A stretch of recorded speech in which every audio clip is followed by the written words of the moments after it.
قال الله عز وجل: أعوذ بالله من الشيطان الرجيم بسم الله الرحمن الرحيم وأما من خاف مقام ربه ونهى النفس عن الهوى فإن الجنة هي المأوى سبحان ربك رب العزة عما يصفون وسلام على المرسلين والحمد لله رب العالمين اللهم صل على سيدنا محمد وعلى آل سيدنا محمد وبارك وسلم اللهم صل على سيدنا محمد وعلى آل سيدنا محمد وبارك وسلم اللهم صل على سيدنا محمد وعلى آل سيدنا محمد وبارك وسلم.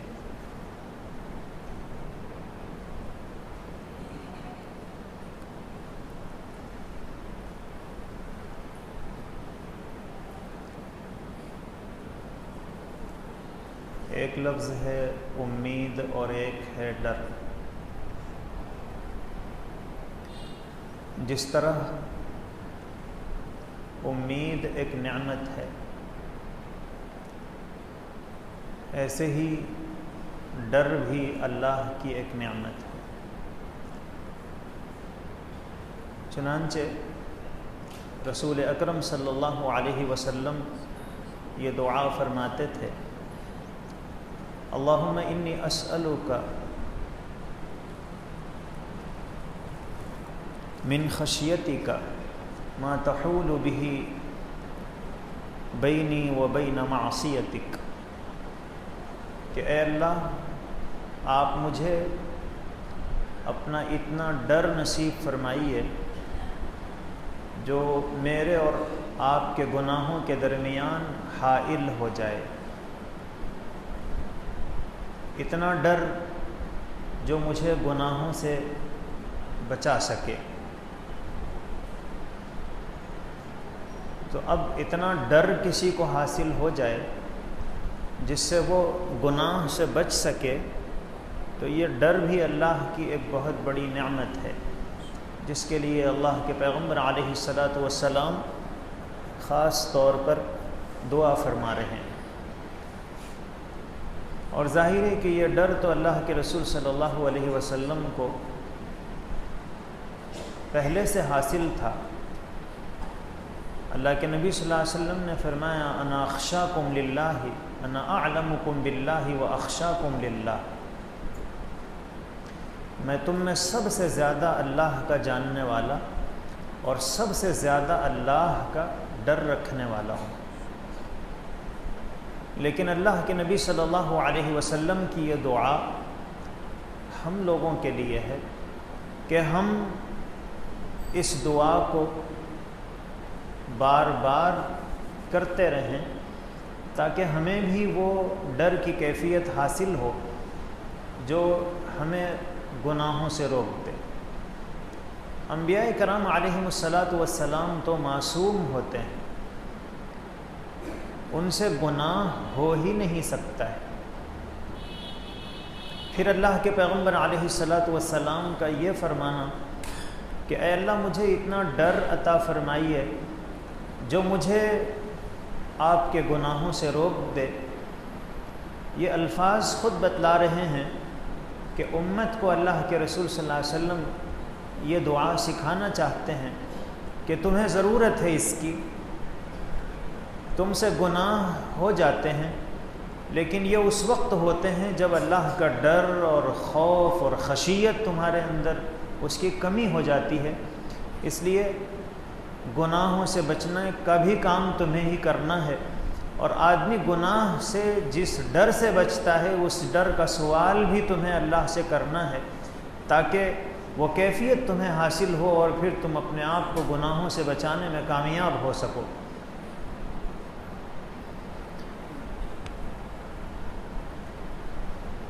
ایک ہے خوف اور ایک ہے غم. حزن جو ہوتا ہے، غم، یہ جب آدمی کے اندر ہوتا ہے تو کھانا پینا کم ہو جاتا ہے. کسی ماں کے بیٹے کا انتقال ہو گیا تو اب اسے غم ہے تو اب کھانا نہیں کھایا جاتا ہے. کسی کو کاروبار میں زبردست نقصان ہو گیا تو اب اسے غم حاصل ہو گیا، اب اسے کھانا پینا اچھا نہیں لگتا ہے. اور خوف جو ہوتا ہے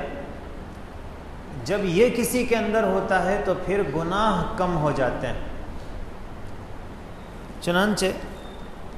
اللہ تعالیٰ فرماتے ہیں وَأَمَّا مَنْ خَافَ مَقَامَ رَبِّهِ، جو اللہ کے سامنے کھڑے ہونے سے ڈرا، وَنَهَى النَّفْسَ عَنِ الْهَوَىٰ، اور اس کا لازمی نتیجہ یہ ہے کہ جب آدمی اللہ سے ڈرتا ہے تو پھر اپنے آپ کو خواہشات سے بچانے میں کامیاب ہو جاتا ہے. وَنَهَى النَّفْسَ عَنِ الْهَوَىٰ، اور اپنے آپ کو اس نے خواہشات سے بچا لیا. فَإِنَّ الْجَنَّةَ هِيَ الْمَأْوَىٰ، تب تو اس کا ٹھکانہ جنت ہے. حضرت امام غزالی رحمۃ اللہ علیہ فرماتے ہیں کہ الایمان بین الخوف والرجاء، ایمان خوف اور ڈر، خوف اور امید دونوں کے مجموعے کا نام ہے. کہ آدمی کو ڈر بھی ہونا چاہیے اور امید بھی ہونی چاہیے. حضرت عمر فاروق رضی اللہ عنہ نے ایک مرتبہ فرمایا کہ اگر کل قیامت میں یہ اعلان ہو کہ سارے لوگ جنت میں جائیں گے اور صرف ایک انسان ہے جس کو جہنم میں داخل کرنا ہے، تو مجھے ڈر ہے کہ وہ جہنم میں جانے والا کہیں میں ہی نہ ہوں. اور اگر یہ اعلان ہو کہ سارے لوگ جہنم میں جائیں گے اور صرف ایک ہے جس کو جنت میں داخل کیا جائے گا، تو مجھے امید ہے کہ وہ جنت میں جانے والا میں ہی ہوں گا. تو لوگوں نے کہا کہ آپ نے دو بالکل متضاد چیزیں بتلائیں کہ جنت میں اگر کوئی ایک جانے والا ہے تو وہ آپ ہیں، اور جہنم میں اگر کوئی ایک جانے والا ہے تو وہ بھی آپ ہیں. تو حضرت عمر فاروق رضی اللہ عنہ نے فرمایا کہ مجھے اپنے اعمال سے ایسا ڈر لگتا ہے کہ اگر کل قیامت میں اللہ تعالیٰ یہ اعلان فرمائیں گے کہ سارے لوگ جہنم میں جانے والے ہیں اور سارے لوگ جنت میں جانے والے ہیں اور صرف ایک جہنم میں جانے والا ہے، تو میں اپنے اعمال کو دیکھتا ہوں تو مجھے ایسا خوف اور ایسا ڈر لاحق ہوتا ہے کہ سارے لوگ تو چھوٹ جائیں گے لیکن عمر اپنے اعمال کی وجہ سے نہیں چھوٹ سکے گا اور اسے جہنم میں پھینک دیا جائے گا. اور جب میں اللہ کی رحمت کو دیکھتا ہوں تو پھر مجھے یہ امید بن جاتی ہے کہ اللہ چاہے کسی کو جنت میں داخل کریں یا نہ کریں، لیکن اللہ کی رحمت اتنی بڑی ہے کہ مجھے تو ضرور جنت میں داخل کر دیا جائے گا. حضرت امام غزالی رحمۃ اللہ علیہ فرماتے ہیں کہ ایک مومن پر خوف اور امید دونوں کی کیفیتیں ہونی چاہیے. لیکن امام غزالی نے فرمایا کہ آدمی جب جوان ہو، صحت مند ہو، کام کرنے کی عمر ہو، اعمال کے انجام دینے کی سکت اور اس کے اندر طاقت ہو،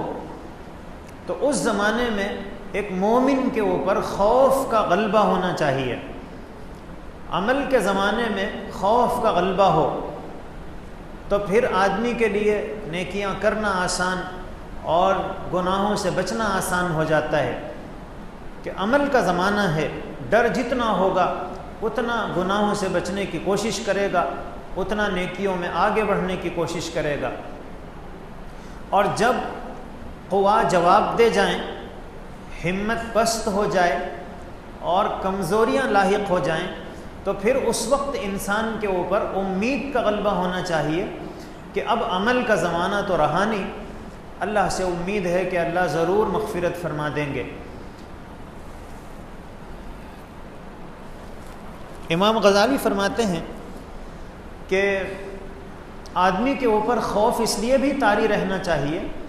کہ اس دنیا میں وہی کچھ ہوتا ہے جو اللہ چاہتے ہیں.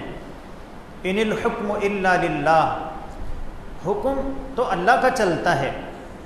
چنانچہ سورہ یاسین میں اللہ تعالیٰ فرماتے ہیں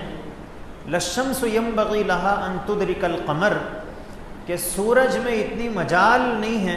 کہ وہ چاند کو پکڑ سکے، وَلَلَّيْلُ سَابِقُ النَّهَارِ، اور رات میں اتنی ہمت نہیں ہے کہ وہ دن سے آگے بڑھ جائے، وہ دن سے پہلے آ جائے، کہ ابھی دن کے نکلنے کا وقت، ابھی دن کے غروب ہونے، دن کے ختم ہونے کا وقت ابھی باقی ہے اور رات اس سے پہلے ہی آ جائے۔ رات میں بھی اتنی مجال نہیں ہے کہ وہ اوورٹیک کرے۔ للشمس ينبغي لها ان تدرك القمر وللليل سابق النهار كل في فلك يسبحون، سب اپنے اپنے دائرے میں، اپنے اپنے مدار میں تیر رہے ہیں۔ چاند اپنے دائرے میں اور ستارے اپنے مدار میں گھوم رہے ہیں، کوئی کسی کو پکڑ نہیں سکتے ہیں اور کوئی کسی کو آگ سے آگے نہیں بڑھ سکتے ہیں۔ تو کائنات میں جتنی چیزیں ہیں وہ سب اللہ تعالیٰ کے حکم کے تابع ہیں، کوئی اپنی مرضی سے کچھ نہیں کر سکتے ہیں۔ ہاں، اور اللہ کے چہیتے اور نیک بندے اور دنیا کے سب سے مقرب ترین اللہ کے بندے انبیاء اکرام علیہم الصلاۃ ہیں، لیکن اللہ تعالیٰ اپنے اس قدرت کو، اپنے اس حکم کو اور اپنی اس طاقت کو بتانے کے لیے کہ ہمارے آگے کسی کی نہیں چلتی ہے، وہی ہوتا ہے جو ہم چاہتے ہیں۔ حضرت آدم علیہ السلام جب جنت میں تھے تو جنت میں رہنا چاہتے تھے، اور جنت میں رہنا چاہتے تھے اسی لیے انہوں نے اس درخت کو کھایا تھا، خواہش یہی تھی کہ ہمیشہ جنت میں رہیں، لیکن اللہ چاہتے تھے کہ دنیا میں بھیجیں، تو پھر ہوا وہی جو اللہ نے چاہا۔ حضرت نوح علیہ السلام اپنے بیٹے کو کشتی میں سوار کرنا چاہتے ہیں، یا بنی ارکب معنا، کہ بیٹے کشتی میں سوار ہو جاؤ، اور آج اللہ کے حکم سے کوئی بچا نہیں سکتا ہے۔ تو حضرت نوح کشتی میں سوار کرنا چاہتے ہیں، لیکن اللہ تعالی پانی میں ڈبونا چاہتے ہیں، تو ہوا وہی جو اللہ نے چاہا۔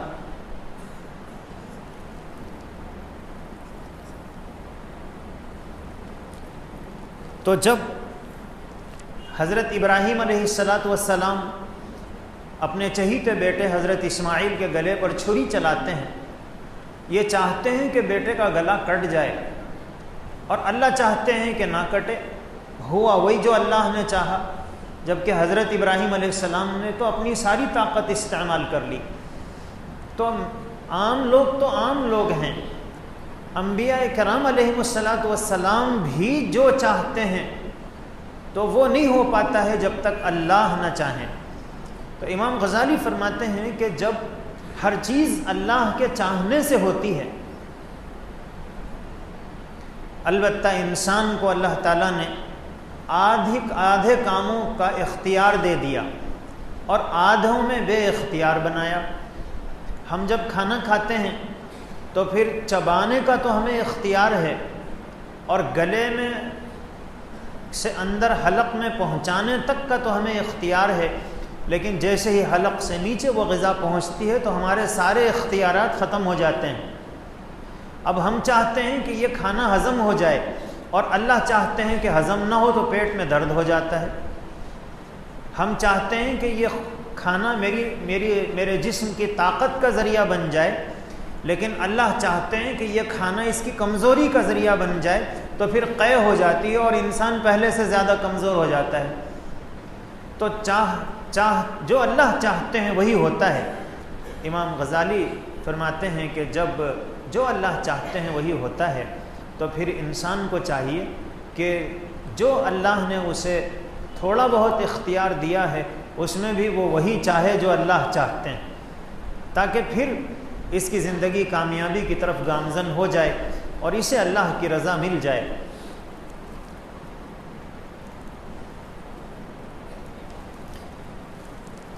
اللہ کے نبی صلی اللہ علیہ وسلم اس خوف کی کیفیت کو ہم امتیوں میں کیسے منتقل ہو۔ اللہ کے پیغمبر علیہ الصلاۃ والسلام نے دعائیں بھی سکھائیں، اہمیت بھی بتلائی اور عمل کر کے بھی دکھایا کہ خوف ایک آدمی کے اوپر کیسے طاری ہونا چاہیے۔ اللہ کے نبی صلی اللہ علیہ وسلم کے بارے میں صحابہ کہتے ہیں کہ جب تیز ہوائیں چلتی، بجلی کڑکتی،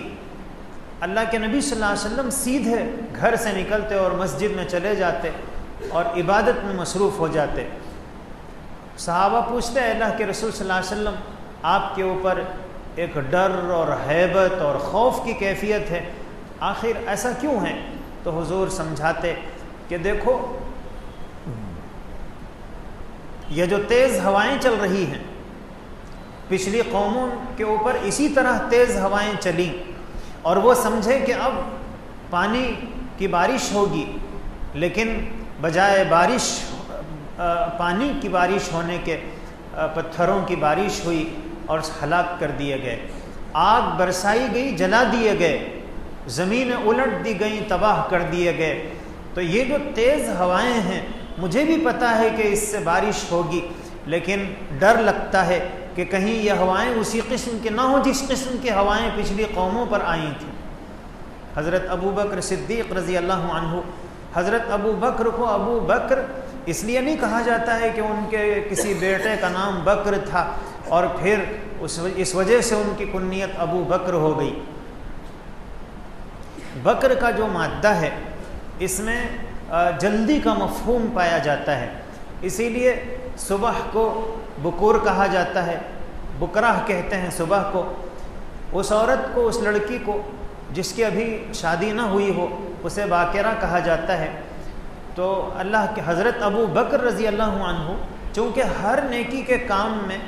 سب سے آگے اور سب سے پہلے رہتے تھے، اس لیے ان کی اس خوبی کی وجہ سے انہیں ابو بکر کہا گیا ہے۔ اللہ کے نبی صلی اللہ علیہ وسلم نے کسی کے بارے میں اتنے اونچے کلمات ارشاد نہیں فرمائے جتنے اونچے کلمات حضرت ابو بکر کے بارے میں حضور نے فرمایا۔ حضور نے فرمایا کہ لو کنت متخذا خلیلا لاتخذت ابا بکر خلیلا، کہ اگر میں دنیا میں کسی کو اپنا دلی دوست بناتا، جگری دوست بناتا، تو پھر میں ابو بکر کو اپنا دوست بناتا۔ اللہ کے پیغمبر علیہ الصلاۃ والسلام نے فرمایا کہ دنیا میں اسلام پر جتنے لوگوں نے احسان کیا ہے، میں نے سب کے احسان کا بدلہ چکا دیا سوائے ابو بکر کے، کہ ان کے احسانات کا بدلہ کل قیامت میں اللہ عطا فرمائیں گے۔ تو حضرت ابو بکر کا اتنا اونچا درجہ، اللہ کے نبی صلی اللہ علیہ وسلم نے فرمایا کہ اگر تم میرے بعد زندہ رہو لقتدوا ابا بکر وعمر، کہ میرے بعد تمہیں ابو بکر و عمر کے پیچھے چلنا ہے۔ اللہ کے نبی صلی اللہ علیہ وسلم نے فرمایا ایک حدیث میں کہ 10 لوگ جنتی ہیں، اور سب سے پہلا نام اللہ کے رسول صلی اللہ علیہ وسلم نے جو لیا وہ حضرت ابو بکر کا تھا۔ اللہ کے پیغمبر علیہ الصلاۃ والسلام نے ایک مرتبہ فرمایا کہ جنت کے 8 دروازے ہیں، اور ہر دروازے سے الگ الگ نیکیوں سے تعلق رکھنے والے لوگ جنت میں جائیں گے۔ کسی کو باب الصدقہ سے بلایا جائے گا کہ آپ اس طرف سے تشریف لائیں اور ادھر سے آپ جنت میں چلے جائیں۔ کسی کو باب الریان سے بلایا جائے گا کہ آپ دنیا میں روزہ رکھا کرتے تھے اور روزہ رکھنا یہ تمہاری ایک خاص عادت تھی،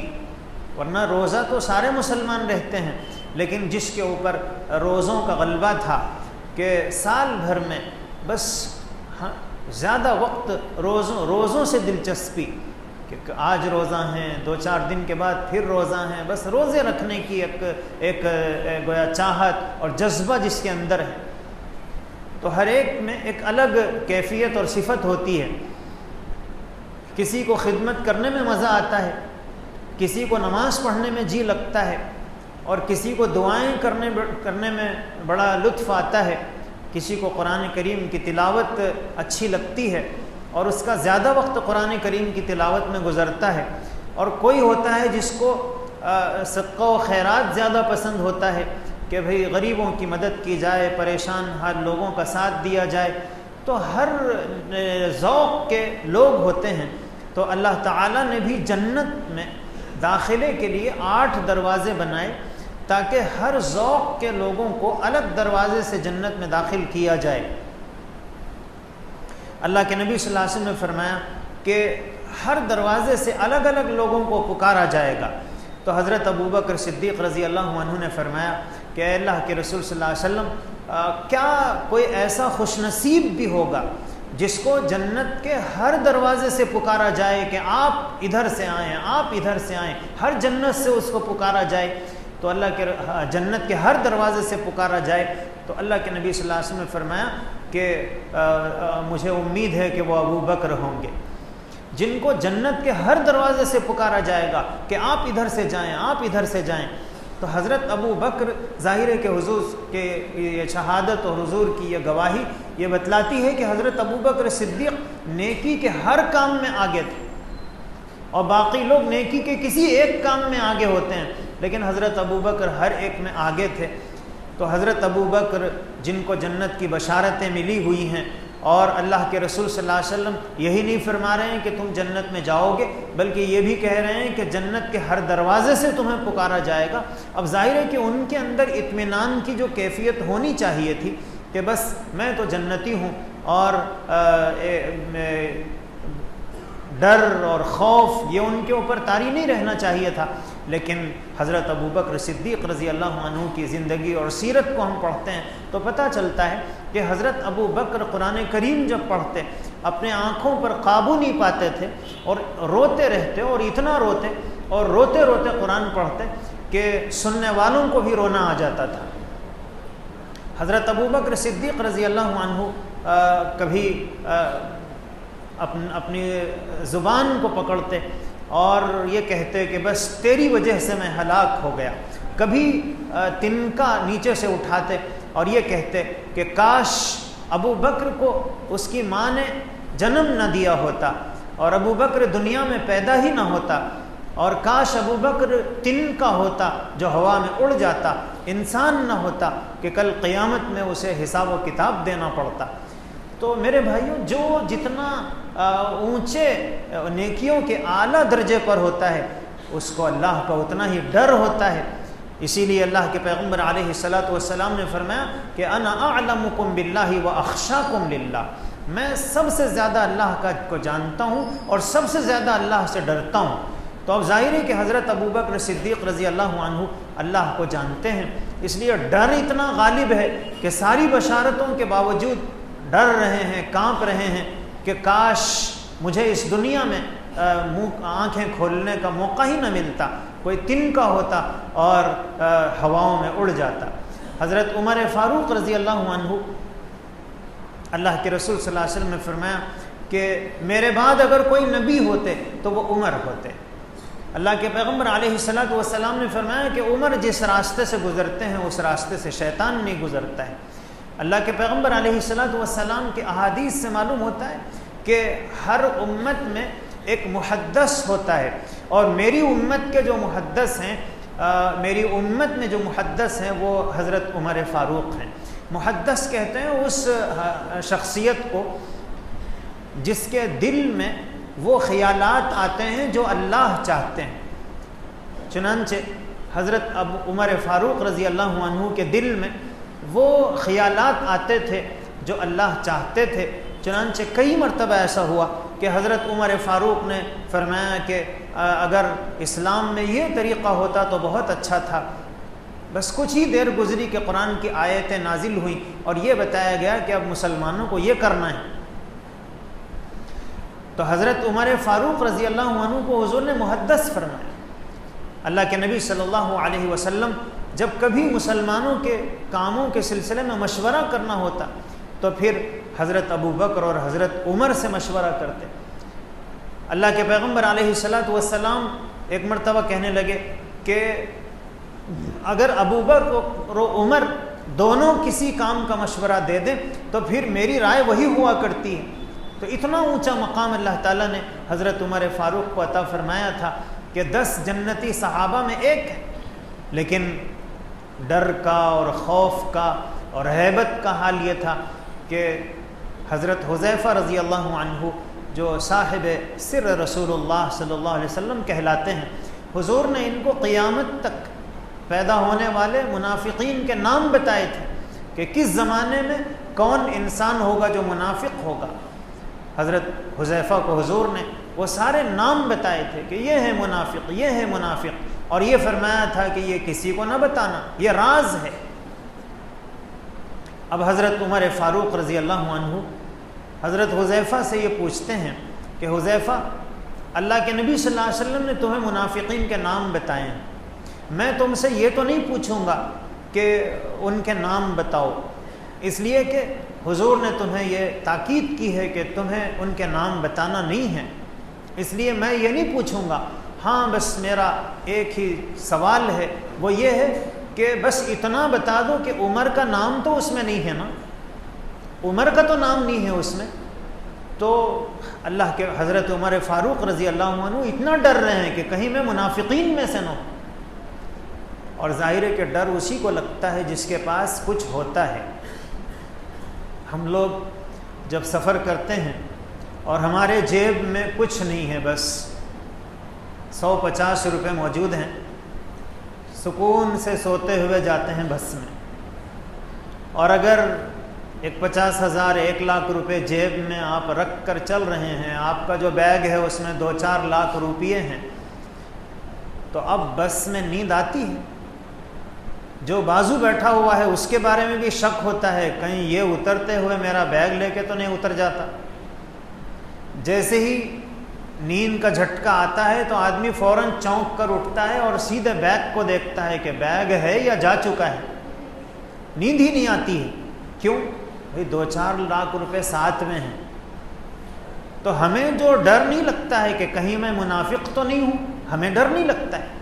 ہم تو اپنے کو سچا پکا مسلمان سمجھتے ہیں، آرام کی نیند سوتے ہیں۔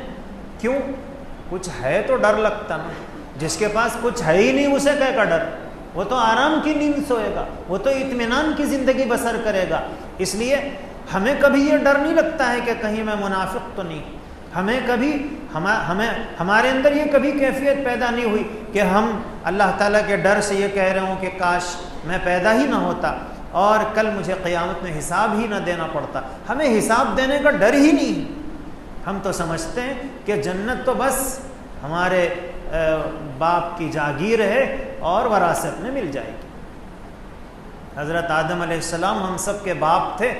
اس لیے اب وہ باپ کی وراثت ہے، مرنے کے بعد تو بیٹوں کو ہی ملتی ہے، اس لیے جنت تو ہمیں ہی ملنے والی ہے، اور جنت مسلمانوں کو نہیں ملے گی تو اور کسے ملے گی؟ اطمینان ہے، بات بالکل صحیح ہے، اگر جنت مسلمانوں کو نہیں ملے گی تو اور کسے ملے گی؟ لیکن سوال یہ ہے کہ میں مسلمان ہوں یا نہیں ہوں؟ جو مسلمان ہوگا اسے ملے گی، لیکن میں مسلمان ہوں یا نہ ہوں نہیں ہوں، یہ ہے ڈر اور خوف کی چیز کہ ہمارے اوپر اس سلسلے میں کیا کیفیت طاری ہے۔ حضرت رابعہ بصریہ رحمۃ اللہ علیہا، ایک مرتبہ ان کے سامنے بھنا ہوا مرغ کا گوشت پیش کیا گیا، تو بجائے کھانے کے لیے ہاتھ بڑھانے کے وہ رونے لگی۔ تو لوگوں نے کہا کہ رونے کی کیا بات ہے؟ تو حضرت رابعہ بصریہ نے کہا کہ جیسے ہی میں نے اس بھنے ہوئے مرغ کو دیکھا تو مجھے یاد آیا کہ یہ مرغ جو ہے مجھ سے بہت اچھا ہے، اس لیے کہ اس کو پہلے مارا گیا، اس کے بعد اسے بھونا گیا، لیکن اگر رابعہ جہنم میں چلی جائے گی تو اسے مارا نہیں جائے گا، اسے زندہ بھونا جائے گا، اسے زندہ بھونا جائے گا۔ تو مجھے جہنم کا وہ منظر یاد آ گیا تو رونا آ گیا۔ تو نیکیوں کے جو پہاڑ تھے وہ جہنم کو یاد کر کے اس طرح رویا کرتے تھے۔ حضرت حسن بصری رحمۃ اللہ علیہ کے بارے میں تاریخ میں موجود ہے کہ وہ رات میں اتنا روتے کہ جہاں وہ روتے تھے وہاں زمین کے آنسوؤں کے قطرات کی وجہ سے وہ زمین بھیگ جاتی تھی۔ اور یہ تو پہلے کے لوگ تھے، ابھی ماضی قریب میں جو لوگ گزرے ہیں ان میں علامہ اقبال کا نام بھی ہم جانتے ہیں اچھی طرح۔ ان کے خادم کہتے ہیں کہ اقبال قرآن کریم کو جب رات میں پڑھتے تھے تو اتنا روتے کہ مجھے صبح اس قرآن کے نسخے کو دھوپ میں سکھانا پڑتا تھا جس قرآن میں اقبال تلاوت کیا کرتے تھے، کہ قرآن بھیگ جاتا تھا اقبال کے آنسوؤں سے۔ تو میرے بھائیوں، زمانے قریب میں بھی ایسے لوگ گزرے ہیں جن کے اوپر اللہ کا ایسا ڈر اور اللہ تعالیٰ کی ایسی ہیبت ہوا کرتی تھی کہ وہ کبھی قرآن پڑھ کر رو رہے ہیں اور کبھی نمازیں پڑھ کر ان کو رونا آ رہا ہے۔ تو یہ کیفیت اگر ہمارے اندر پیدا ہو تو اس کا مطلب یہ ہے کہ ہمارے اندر اللہ کا خوف موجود ہے، اور اگر نہیں ہے تو پھر اللہ کے پیغمبر علیہ الصلاۃ والسلام نے دعا سکھائی کہ تمہیں دعا کرنی چاہیے کہ اے اللہ اتنا خوف دے دیجئے جو مجھے گناہوں سے روک سکے۔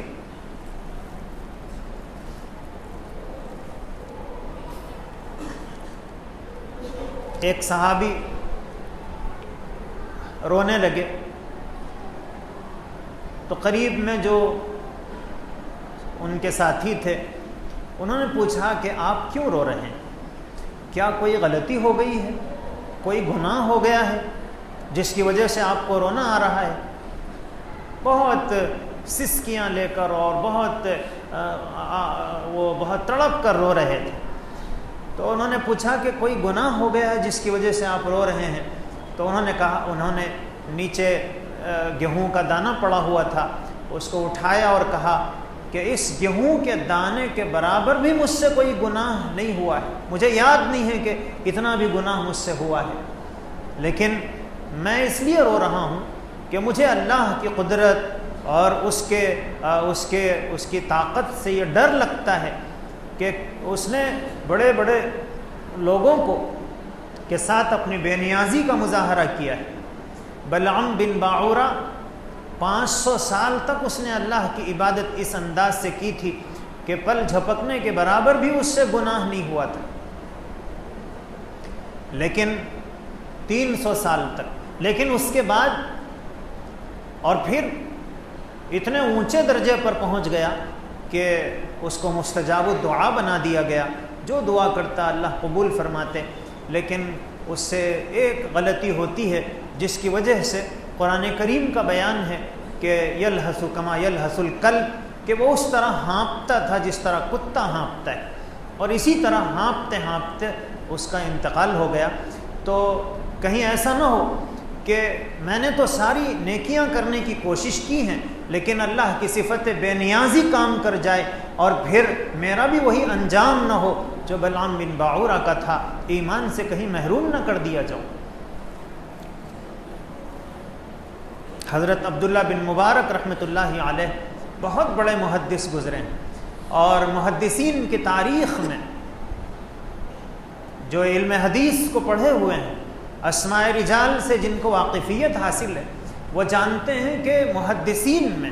شاید ہی کوئی محدث ہے جس کے بارے میں کسی دوسرے محدث نے ان پر جرح نہ کی ہو، تنقید نہ کی ہو، لیکن ایک نام آتا ہے محدثین کی فہرست میں عبداللہ بن مبارک رحمۃ اللہ علیہ کا، کہ کسی محدث نے ان کے اوپر جرح نہیں کی۔ سارے لوگ کہتے ہیں کہ یہ سب سے بہترین محدث اور سب سے بہترین اور انسان تھے اور بہت ہی انتہائی نیک ترین ہستی تھی۔ اب ظاہر ہے کہ سارے محدثین جن پر متفق ہو جائیں کہ ہم ان پر جرح نہیں کر سکتے ہیں، ان کے تقوی کا اور ان کی طہارت کا اور ان کی نیکیوں کا کیا حال ہوگا۔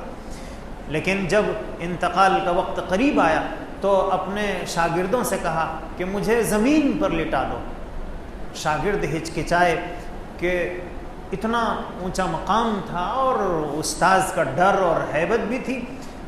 کہ زمین پر ہم کیسے لٹائیں، لیکن انہوں نے کہا کہ مجھے لٹا دو، اور جب لٹا دیا گیا تو پھر انہوں نے اپنے رخسار کو زمین کی مٹی سے رگڑنا شروع کیا اور یہ کہتے جاتے تھے کہ اے اللہ، عبداللہ کے پاس اس کے سوا کچھ نہیں ہے کہ بس اس کے بال سفید ہو چکے ہیں، بوڑھا ہو گیا ہے، اے اللہ اس بوڑھے پر آپ رحم فرما دیجیے۔ تو جنہوں نے زندگی میں ایسی نیکیاں کی کہ کوئی ان پر انگلی نہیں رکھ سک رہا ہے، ان کو اپنی نیکیوں کا سہارا اور اپنی نیکیوں پر اعتماد نہیں ہے، ڈر لگ رہا ہے کہ کہیں اللہ تعالی جہنم میں داخل نہ فرما دیں، میرے بھائیوں، ہم تو ظاہر ہے کس جگہ کھڑے ہوئے ہیں اور ہماری نیکیوں کا کیا لیول ہے اور ہمارے گناہوں کا کیا حال ہے، ہم میں سے ہر آدمی اچھی طرح جانتا ہے۔ تو ہمیں اللہ تعالیٰ کا کتنا ڈر اور کتنا خوف اور کتنی ہیبت ہونی چاہیے، ہم اس سے محروم ہیں، لیکن اس محرومی کے ساتھ آخر کب تک ہم اپنی زندگی کو آگے بڑھاتے رہیں گے؟ ایک وقت آئے گا کہ کتاب زندگی بند کر دی جائے گی اور زندگی کے اوراق ختم ہو جائیں گے، سانسیں آخری چلنی شروع ہو جائیں گی، اور یہ دنیا ہمارے حق میں تاریک بن جائے گی، یہ آنکھیں جو کھلی ہوئی ہیں یہ دیکھنا بند کر دیں گی، یہ زبان جس سے ہم بول رہے ہیں اس سے آواز نہیں نکل پائے گی۔ اس انجام سے ہم میں سے ہر ایک کو دوچار ہونا ہے۔ آج ہم اپنی مرضی سے نہا کر مسجد میں آئے ہیں، لیکن ہم میں سے ہر ایک کی زندگی میں وہ وقت آنے والا ہے کہ ہم نہا نہیں سکیں گے، لوگ ہمیں نہلائیں گے۔ آج ہم اپنے ہاتھوں سے کپڑے پہن کر مسجد میں نماز پڑھنے کے لیے آئے ہیں، لیکن ہم میں سے ہر ایک کی زندگی میں وہ لمحات آنے والے ہیں جب ہم کپڑے نہیں پہن سکیں گے، لوگ ہمیں کفن کی چادریں پہنائیں گے۔ آج ہم اپنی مرضی سے نماز پڑھنے کے لیے آئے ہیں، لیکن ایک وقت آئے گا کہ ہم نماز پڑھ نہیں سکیں گے، لوگ ہماری نماز پڑھیں گے۔ وہ وقت ہم میں سے ہر ایک کی زندگی میں آنے والا ہے، بس اس سے پہلے کفن کے پہننے سے پہلے ہم توبہ کے کفن کو اختیار کر لیں، نہانے سے اس لوگوں کے نہلانے سے پہلے ہم غسل توبہ کر لیں، اور ہماری نماز پڑھی جائے اس سے پہلے ہمیں اپنی نمازوں کو پڑھ لینے کی کوشش کرنی چاہیے۔ اللہ تعالی سے دعا ہے اللہ تعالی مجھے آپ کو عمل کی توفیق نصیب فرمائے۔ وآخر دعوانا ان الحمد للہ۔